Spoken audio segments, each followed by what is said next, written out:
Dari mimbar ini saya ucapkan shalom. Selamat pagi untuk kita semua. Saya percaya saudara dan saya hadir di tempat ini karena kerinduan bertemu dengan Tuhan. Ada amin? Mari kita buka kitab kita di dalam kitab 1 Raja-Raja pasal 18 ayat 10, ayat 18 sampai 19 dan juga ayat 30 sampai 35. Saya akan bicara di tema besar tentang Tuhan tidak akan pernah mempermalukan orang yang percaya kepada Dia.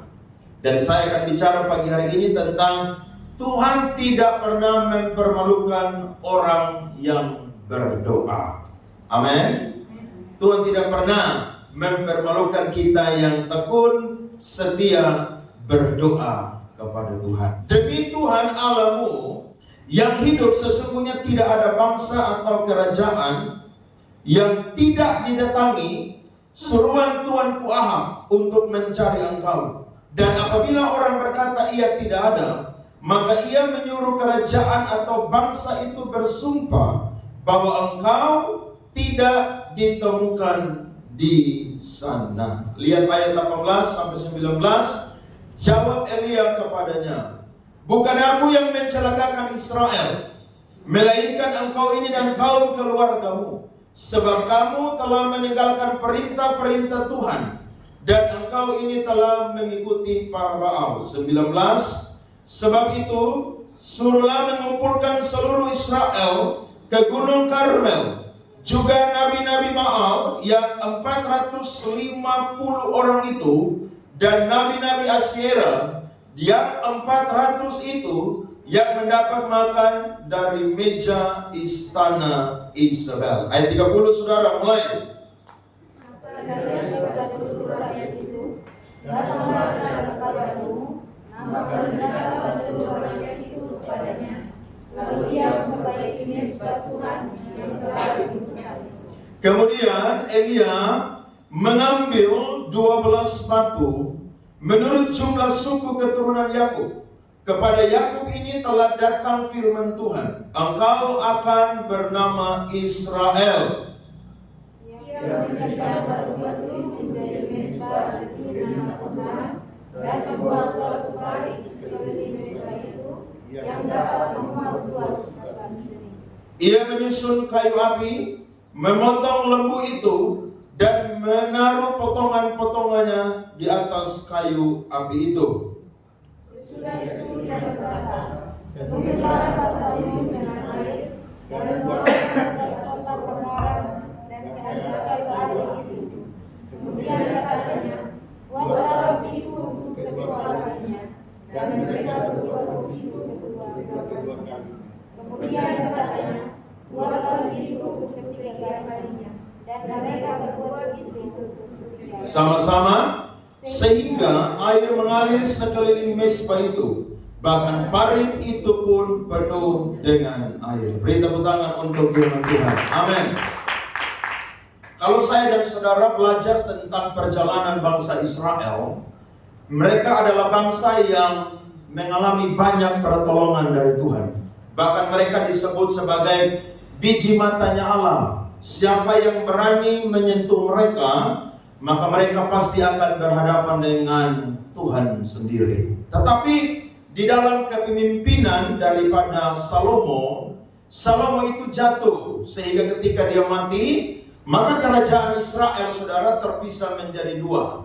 Utara disebut sebagai kerajaan Samaria, dan juga selatan disebut sebagai kerajaan Yehuda. Ada raja-raja yang memerintah di situ. Dan raja pertama yang ada di kerajaan selatan adalah anak dari Salomo yang bernama Rehabeam.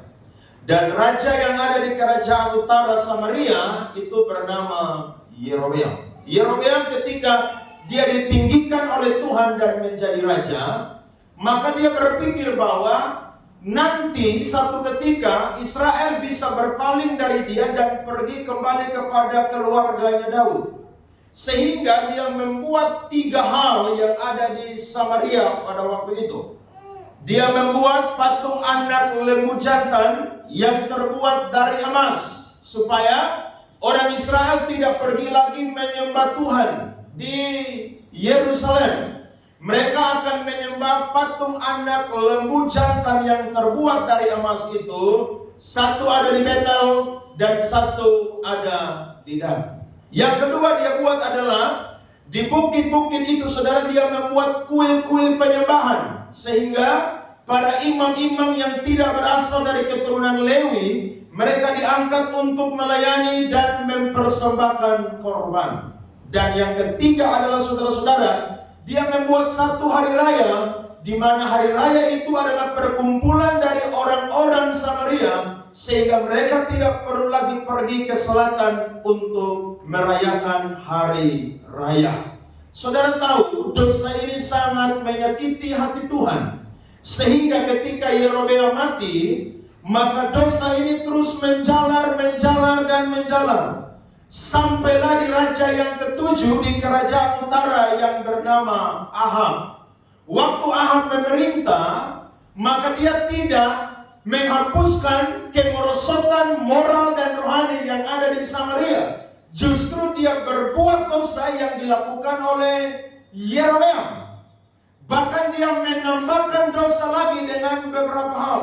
Yang pertama, dia menikah dengan seorang perempuan dari Sidon, namanya adalah Isabel, anak dari Raja Sidon yang bernama Etbaal. Sejarahnya adalah ayah Ahab yang bernama Omri ini bergaul dengan Etbaal, sehingga ketika mereka mau memperkuat sekutu mereka, maka mereka menjodohkan anak mereka.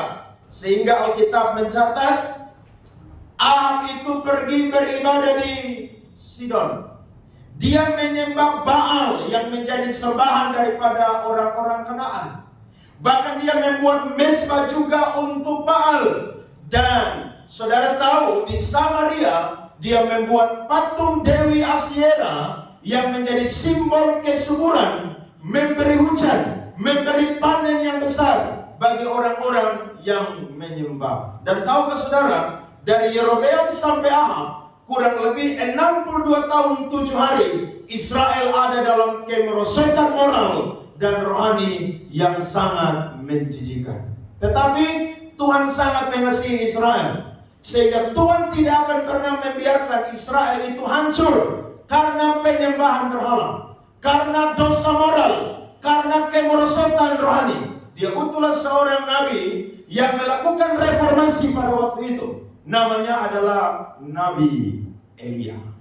Tahukah saudara, waktu Elia berkata bahwa hujan tidak akan turun 3 tahun, kalau aku sampaikan baru hujan turun. Sejak hari itu Ahab selalu mencari Elia untuk membunuh. Tetapi Tuhan sembunyikan Nabi Elia. Yang pertama itu di tepi sungai Kerit, dia minum dari air sungai Kerit.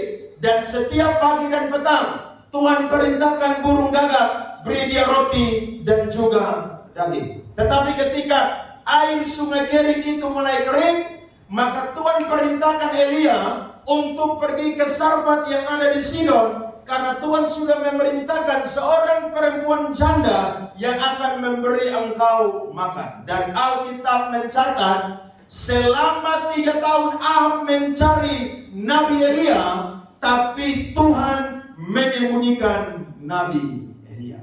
Ada amin?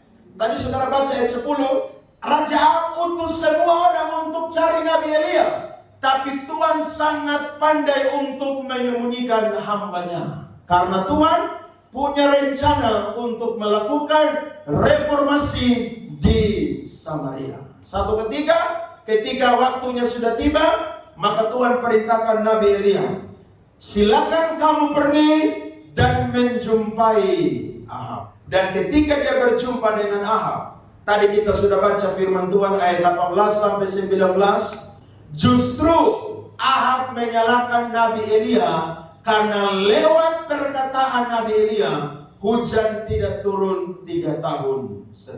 Tetapi Nabi Elia bilang begini, bukan gara-gara saya, tapi gara-gara kamu dan keluargamu, sehingga dosa merosot begitu luar biasa di Samaria bahkan juga hujan tidak turun 3,5 tahun.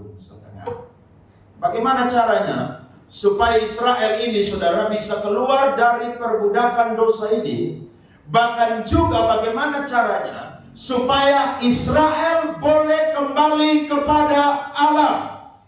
Maka cara yang Tuhan pakai, yang diberitahukan kepada Nabi Elia adalah melakukan peperangan rohani di atas Gunung Karmel. Saudara, kalau belajar firman Tuhan ini peperangan rohani yang luar biasa. Karena satu orang Nabi Tuhan melawan 450 Nabi Baal dan juga 400 saudara Nabi Asyera. Tetapi itu adalah cara yang dipakai untuk membuktikan siapa Allah yang benar, yang harus disembah oleh Israel. Jadi saya dan saudara, kalau menyembah Allah yang hidup, kadang-kadang saya dan saudara ketemu dengan orang yang keras, yang tidak mau bertobat.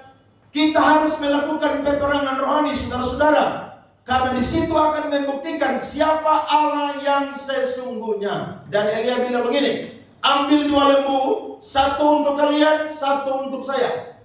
Silakan potong-potong, taruh di atas kayu.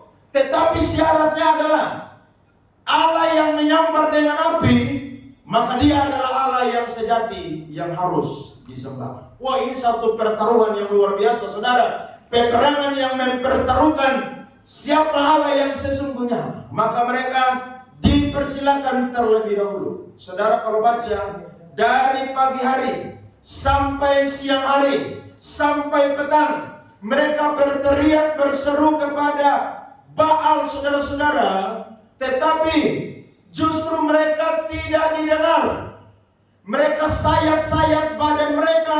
Mereka berjingkrak-jingkrak. Bahkan ada yang kerasukan, saudara. Tetapi Allah mereka tidak mendengar dan menolong mereka. Singkat cerita, waktu selesai, bagian daripada Nabi Elia. Maka kita berkata yang tadi kita sudah baca, dia kembali perbaiki Mesbah. Dia dirikan 12 batu peringatan tentang 12 suku Israel. Dan akhirnya dia potong lembu itu.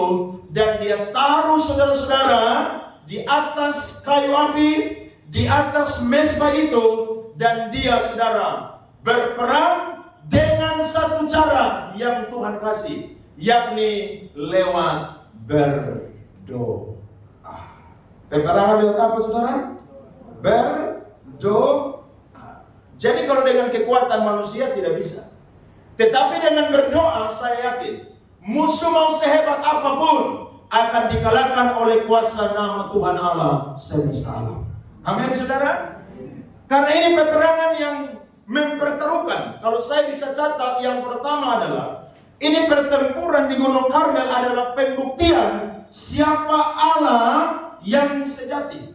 Apakah Baal atau Asyera, ataukah Yahweh Elohim. Saudara perhatikan ayat 36 dari firman yang tadi kita baca. Kemudian pada waktu mempersembahkan korban petang, tampilan Nabi Elia dan berkata, ya Tuhan, Allah Abraham, Ishak dan Israel. Di situ adalah Yahweh. Pada hari ini biarlah diketahui orang bahwa Engkaulah Allah di tengah-tengah Israel.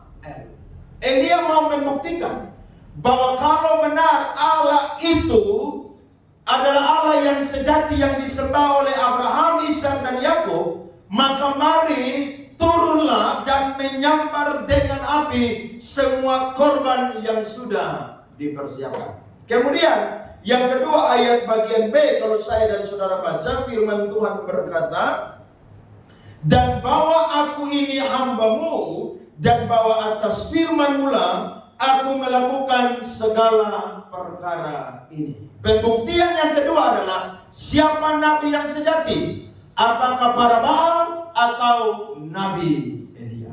Dia berdoa, saudara-saudara, dengan sungguh-sungguh, sehingga dua pokok doa dari Nabi Elia ini memiliki tujuan, yaitu supaya Raja Ahab dan keluarga bertobat dan umat Israel itu, saudara, bertobat. 4. Lihat ayat 37. Alkitab berkata, jawablah aku ya Tuhan, jawablah aku, supaya bangsa ini mengetahui bahwa Engkaulah Allah ya Tuhan, dan Engkaulah yang apa? Membuat hati mereka tobat kembali. Jadi doa itu punya tujuan, saudara. Tujuan yang pertama adalah untuk kemuliaan nama Tuhan. Tujuan yang kedua adalah untuk membuktikan kita atau Elia adalah pengikut penyembah Allah yang sejati atau bukan, saudara-saudara. Jadi kalau kita berdoa, bukan supaya orang itu dikutuk, orang itu disumpahi dan mati, tidak. Tapi kita berdoa supaya Allah menunjukkan kuasanya dan kemuliaannya, sehingga mereka yang tidak percaya kepada Allah, mereka yang tidak mau menyembah Allah, mereka itu bisa percaya dan menyembah. Dan saya mau berkata, masih banyak orang Kristen hari ini yang masih suka menyembah berhala, menyembah patung-patung, ya, menyembah kepercayaan nenek moyang, itu masih dilakukan. Dan kalau saya dan saudara punya keluarga yang masih terlibat seperti demikian, saya dan saudara perlu berdoa seperti Elia, supaya Tuhan menunjukkan siapa Allah yang sesungguhnya. Karena saya yakin orang yang berdoa, Tuhan tidak akan pernah mempermalukan dia. Tuhan tidak akan pernah mempermalukan saya dan saudara yang berseru kepadanya siang dan malam. Ini peperangan rohani yang ada di tangan Tuhan. Dan Elia sebagai nabi Allah, dia harus sungguh-sungguh berdoa kepada Tuhan. Dan Alkitab berkata, kalau saya dan saudara perhatikan ayatnya yang ke-38 sampai 40. Firman Tuhan berkata, lalu turunlah api Tuhan, menyambar habis korban bakaran, kayu api, batu, dan tanah itu. Bahkan air yang dalam parit itu habis dijilatnya. Waktu Baal berseru, Tuhan mereka tidak dengar. Kenapa Tuhan mereka tidak dengar? Karena memang dewa-dewi patung penyembahan berhala itu terbuat dari kayu batu pohon, saudara. Sehingga mereka itu punya telinga tapi tidak bisa dengar. Mereka punya mata tapi tidak bisa lihat. Mereka punya mulut tapi tidak bisa bicara. Mereka punya tangan tapi tidak bisa menolong. Saudara perhatikan Mazmur 115 ayat 3 sampai ayat yang ke-9. Firman Tuhan berkata, Allah kita di surga atau Elohim kita di surga, Ia melakukan apa yang dikehendakinya. Perhatikan ayat 4. Berhala-berhala mereka adalah perak dan emas, buatan tangan. Makanya saya ini bingung sampai hari ini.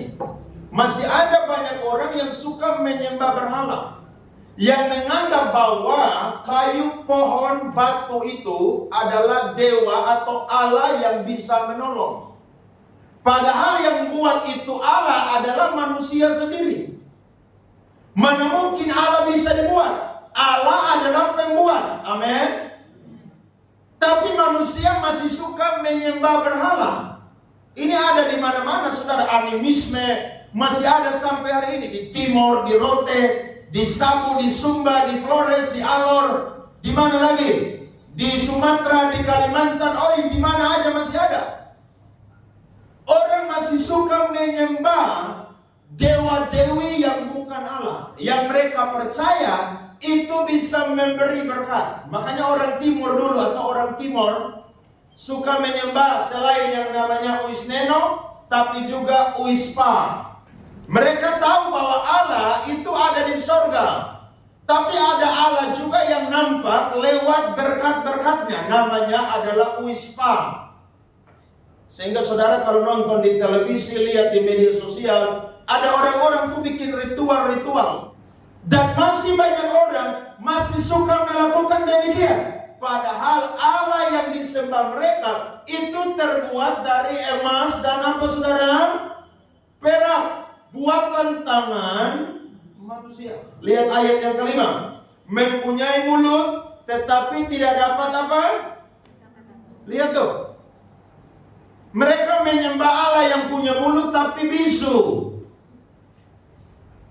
Kasihan deh lu. Allah yang hidup itu Allah yang punya mulut dan bisa berbicara. Bisa menyampaikan firman. Amin. Lanjut. Mempunyai mata tetapi tidak dapat apa? Mereka ukir itu mata gagah-gagah, saudara, cantik-cantik, warna-warni, tapi buta. Makanya saudara akan jadi seperti apa yang saudara dan saya sembah.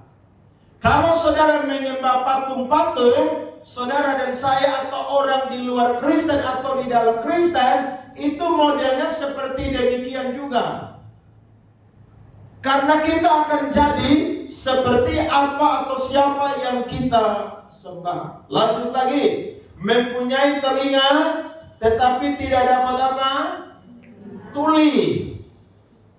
Mempunyai hidung tetapi tidak dapat mencium. Mempunyai tangan tetapi tidak dapat apa? Bayangkan mereka bikin dia pun tangan gagah-gagah. Bahkan ada yang ukir ada six pack sedikit body, saudara.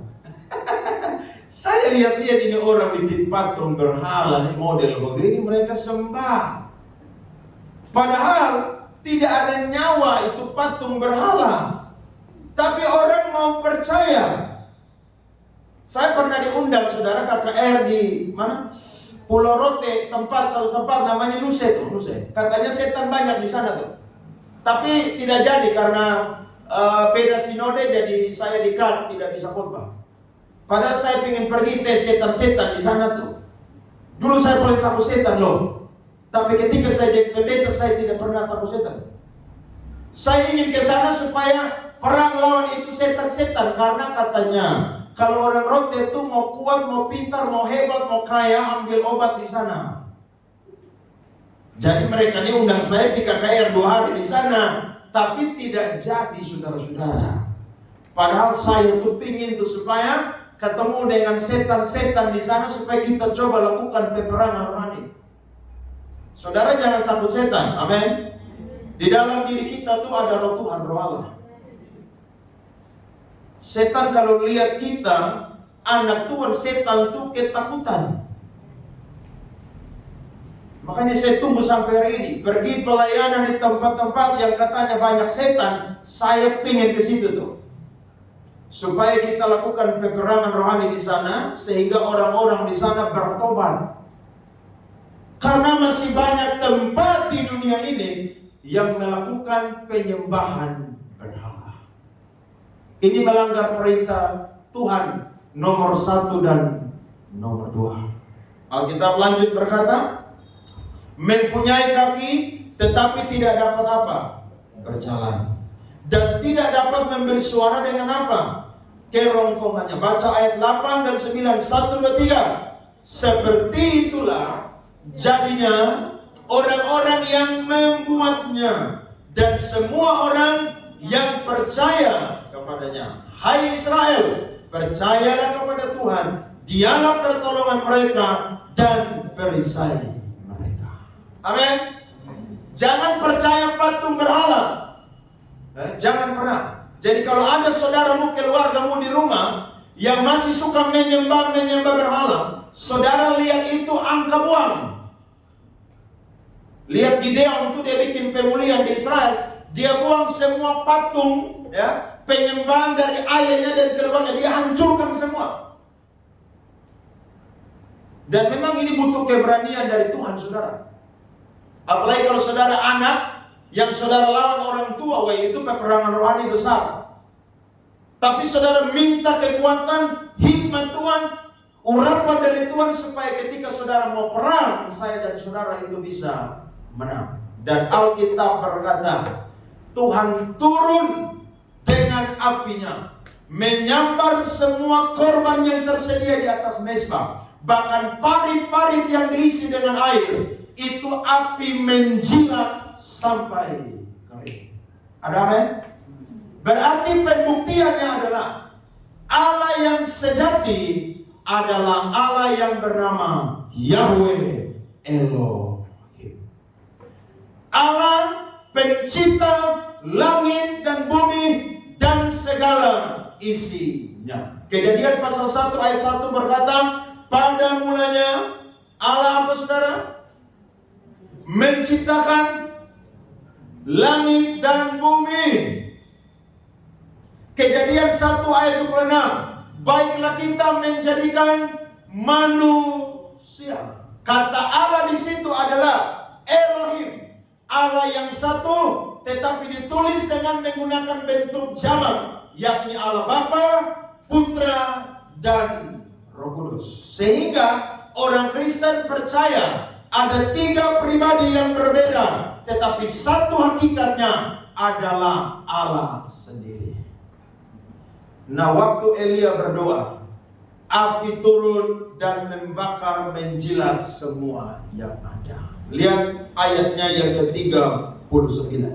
Ketika seluruh rakyat melihat kejadian itu, sujudlah mereka serta berkata, Tuhan, dialah Allah. Tuhan, dialah Allah. Ulangan pasal 6 ayat 4. Coba kita lihat firman Tuhan ini. Dengarlah, hai orang Israel, Tuhan itu Allah kita, Tuhan itu Esa. Ini adalah pengakuan iman dari orang Yahudi, bahwa Allah yang disembah oleh mereka adalah Allah yang Esa. Dan kita yang sudah jadi Kristen Israel rohani pun juga, kita menyembah Allah yang Esa, yakni Bapa, Putra, dan Roh Kudus. Saudara percaya itu? Dan ayatnya yang ke-40, mari baca bersama-sama.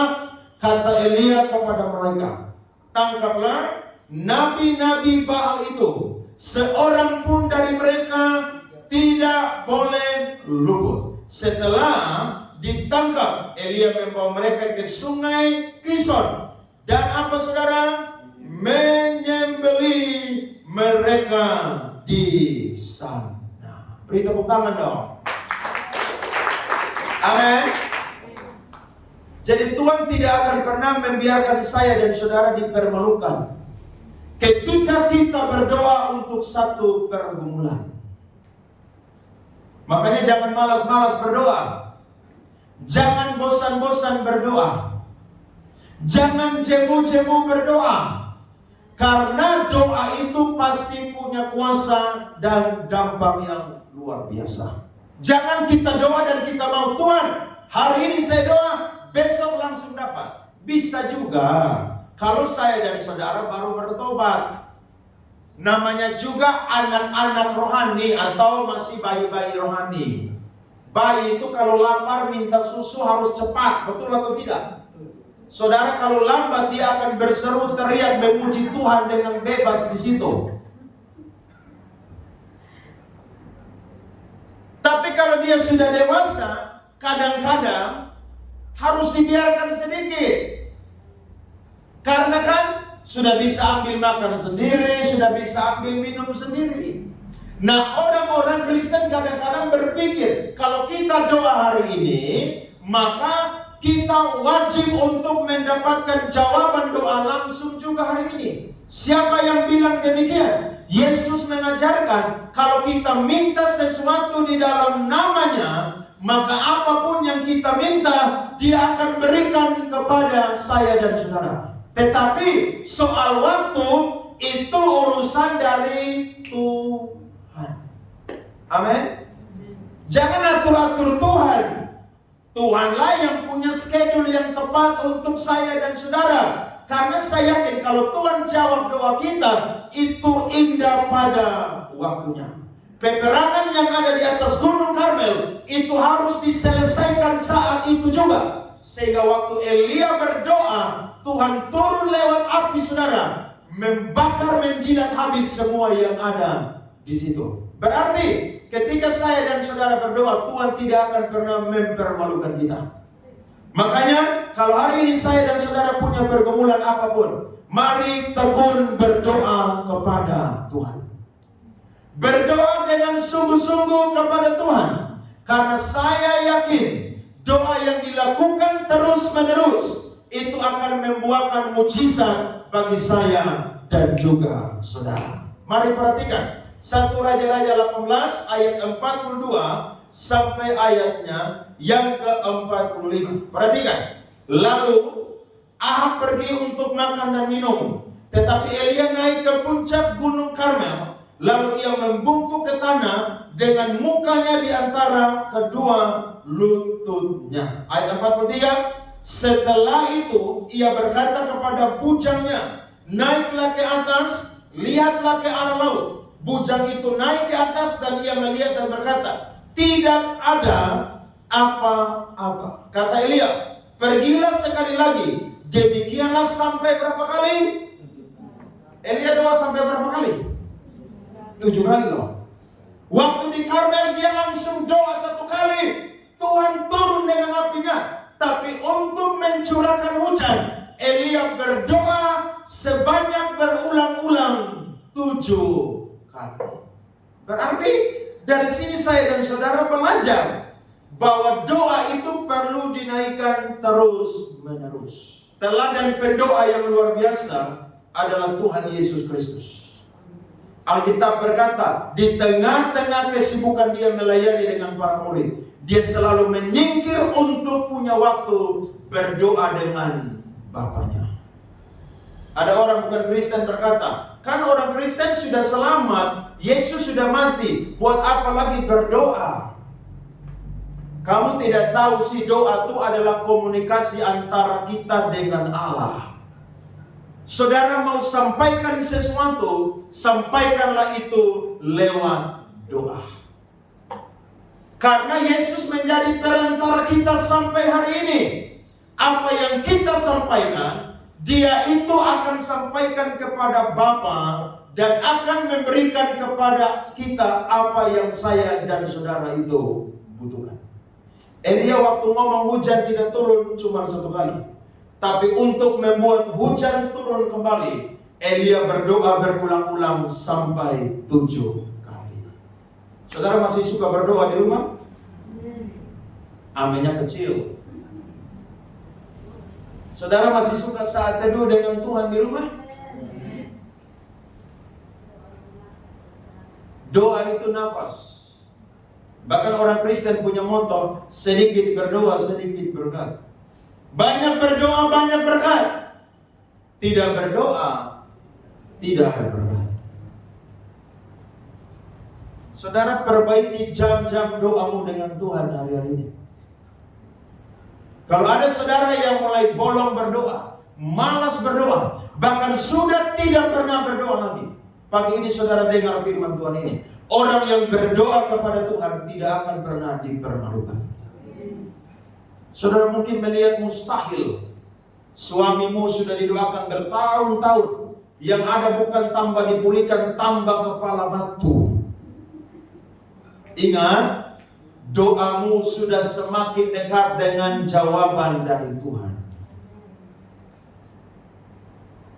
Karena kadang-kadang kita berdoa, kita pikir, Tuhan saya doa ini sudah berapa tahun, sekian tahun, Tuhan belum jawab-jawab.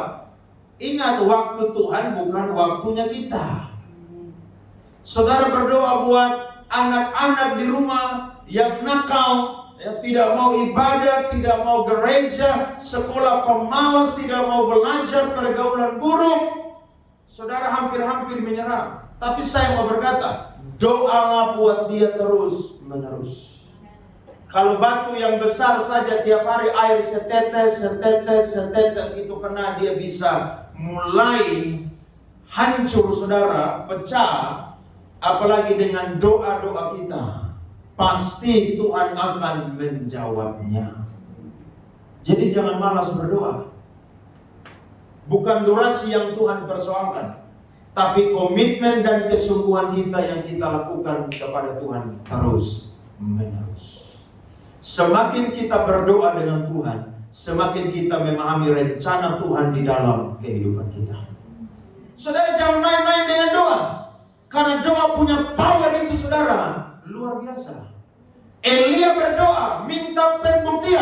Allah yang sejati siapa yang akan turun?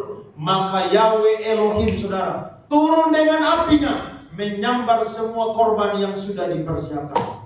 Bahkan pembuktian bahwa nabi yang sejati bukanlah para Baal dan Asyera, tapi Nabi Elia yang diutus oleh Allah sendiri. Dari kisah ini saya akan bagi dua pelajaran bagi kita semua. Yang pertama, kalau saya dan saudara berdoa, Allah tidak pernah mempermalukan kita. Karena ada alasan yang pertama. Doa yang kita naikkan tujuannya bukan untuk kemuliaan pribadi, tapi untuk kemuliaan nama Tuhan. Saudara baca tadi firman Tuhan, Elia minta pembuktian siapa Allah yang sejati, dan juga dia ini adalah nabi yang sejati atau tidak. Yang dia firmankan ini dari Tuhan atau tidak. Dia minta pembuktian. Jadi waktu kita berdoa, Tuhan akan dengar doa kita kalau doa kita itu untuk kemuliaan nama Tuhan. Kalau saudara berdoa untuk hawa nafsu dipuaskan, Tuhan tidak akan beri. Tapi kalau saya dan saudara berdoa untuk kemuliaan Tuhan, saya yakin Tuhan pasti akan memberikan. Ada satu pendeta GBI di Jogja, namanya pendeta Timotius Hardono. Wah, dia punya kesaksian luar biasa. Satu kali saudara, dia diundang pelayanan ke Amerika. Dan waktu di Amerika, dia ketemu dengan satu perempuan yang cantik sekali. Dia pendek saudara, kurang lebih 158 cm. Sedangkan perempuan ini tingginya 170 cm. Tapi waktu bertemu dengan perempuan ini, dia ingat doa-doanya. Karena dia ingin supaya keturunannya diperbaiki. Dia minta, Tuhan saya ini hitam, maka saya minta istri yang putih mengkilat. Putih bukan karena lulur-lulur dan lain sebagainya, ini putih asli. Kalau perempuan sekarang putih itu bohong semua tuh. Suntik putih lah, makanya ada yang kenapa? Autoimun sekarang perempuan tuh banyak tuh. Karena kebanyakan suntik putih semua. Yang kedua, dia bilang, Tuhan, saya minta yang rambutnya air lurus. Karena saya punya rambut ikal agak bergelombang keriting.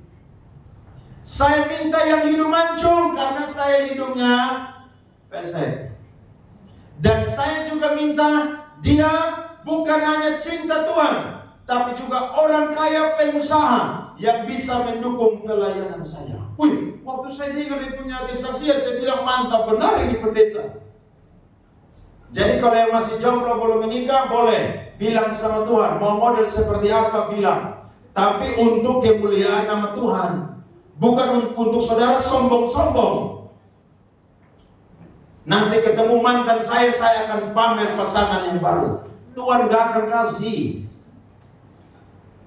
Akhirnya waktu pulang dari Amerika dia berdoa.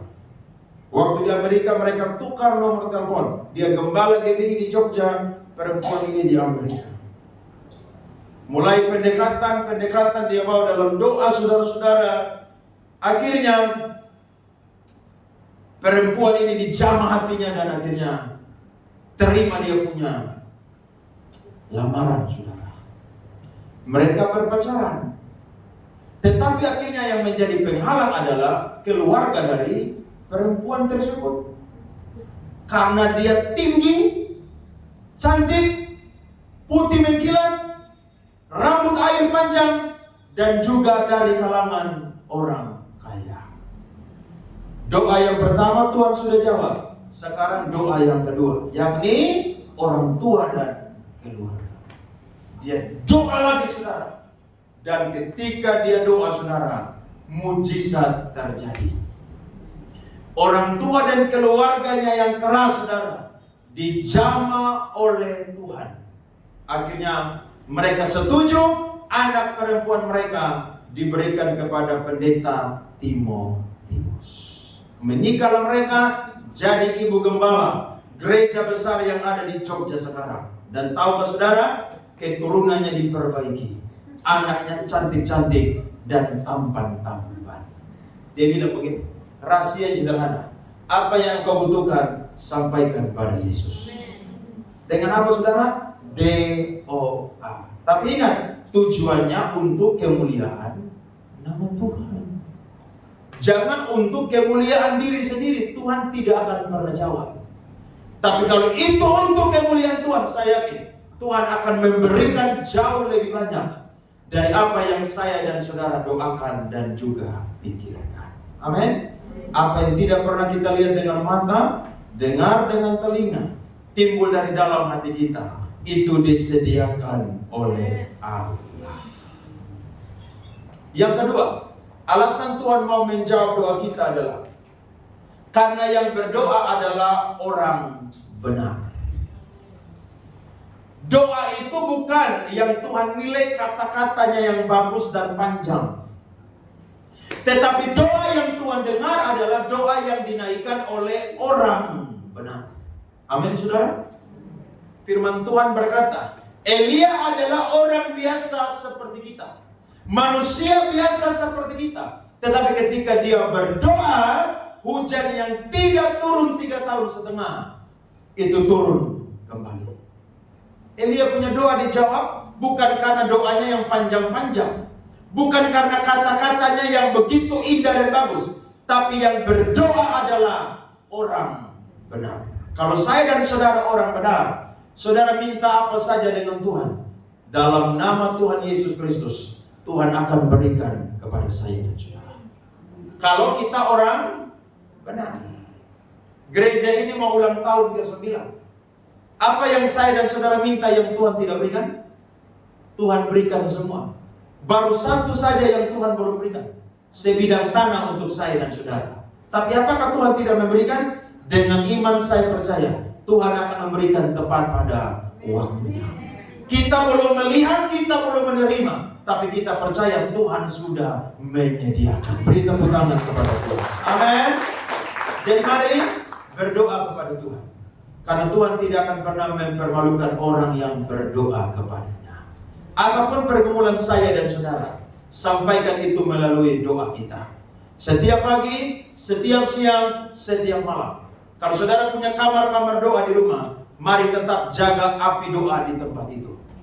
Di gereja ini selalu ada doa setiap hari Jumat. Saya ajak saudara-saudara yang punya waktu, bukan saja yang pelayan, tapi saudara yang punya waktu, mari hadir dan berdoa di tempat ini. Saya percaya gereja yang hidup adalah gereja yang berdoa.